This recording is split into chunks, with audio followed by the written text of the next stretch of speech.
Were you getting nervous at all? Of course, yeah. Nipmuc is, not only a rival, but they're the best team in D3, and we knew that was going to be a really, really, really challenging game. As the game wore on, of course, we were trying to make some adjustments, get them to, shift a little bit, because up top, Juliet, KC, they got a lot of speed and talent. So it was definitely a little nerve-wracking for sure. Can you describe that winning play? Yeah, I can. So when they called their timeout, we made an adjustment, and I pulled Kate Evangeline up top and asked her and Sarah to try and find some 1-2s together, because they really didn't have an answer for Sarah today out of the midfield, our freshman. So I knew if I could get them to play a couple of 1-2s together, and then one of them look for that last layoff, we'd get an opportunity. And that's what led to the goal. They played 1-2s, and Kate just dropped it in front of Sarah. 3 straight district championships. Yes, sir. Been here 6 of the last 8 times. What does that say about your program? It's wonderful to get to coach in Sutton. They have a phenomenal program. The youth program is excellent. Sutton Youth Soccer is a huge supporter, and so that makes my job a little bit easier. They do a lot of the work when the kids are young, so by the time I get them, I get to train more tactics and less technique, and that sets us up for opportunities like this. So it's been a wonderful last 8 years, my 8th year there, and I can't think of a year that hasn't been full of talent.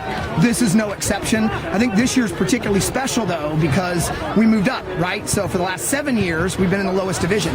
And this year they moved us up into the middle division. And so I said to the girls coming in, this is going to be a unique year. For you to win the district this year will say even more about our program, because we've had to step up to a new competition level.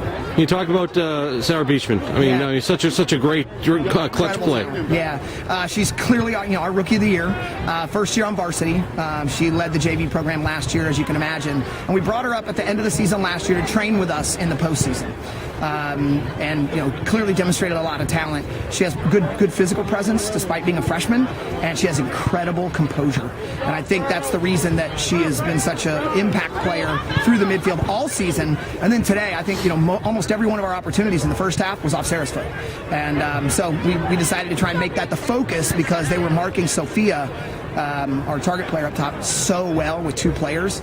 So let's try and change that up and play back in and let Sarah take some opportunities. Can you talk about your defense? Just phenomenal, especially the first half. Yeah. You limited their chances. Yep. Second half, they started to push a little bit, but you held back. Third forward, yeah. They, Miguel's a great coach, and Nipmuc has a lot of talent. He's really smart and tactically inclined, and they play kind of a unique formation, actually, with a really deep sweeper, but without a stopper and 3 in front of them. So that's unique about their defense, which, credit to Miguel. He's got a unique formation. But defensively, what I was really impressed with, and a lot of people don't know this, but our 2 starting center backs from last year, Carmen Nieves and Audrey Howe, we expected back, but Carmen tore her ACL earlier in the spring, so she wasn't back, and then Audrey tore her meniscus the third game of the year. So we had both our returning center backs not with us, and so Lauren Arthod, the senior captain, last year's player of the year in the DVC, said, "You know what, Coach? We need someone to anchor the back with Bridget. Put it on me." So even though she's an incredible offensive player, she said, "I'll put that on. I'll take that role." And incredible leadership, great character, and she really, was an anchor back there around which Bridget and Emma and Elena and Ellie did a great job against the talent and speed of that team. You got this far last year. What do you have to do this year to get one step further? Yeah, isn't that the $1 million question? We've been to, in my tenure, 3 finals, 1 title, and lost in state semis last 2 years to Monson. Monson didn't win this year. They're not in the final, so it's a team we've never seen before that we're going to face. That's a little unique for us. I was hoping to get to scout it, but unfortunately it's at 3:30, so I'm not going to be able to be there for that one. But I know that there's some really talented teams out there. South Hadley's 16-1-1 going into the playoffs, so really talented team. I think for us the biggest thing is they're going to get a little rest. The MIA district run is day off game, and that just kills the kids.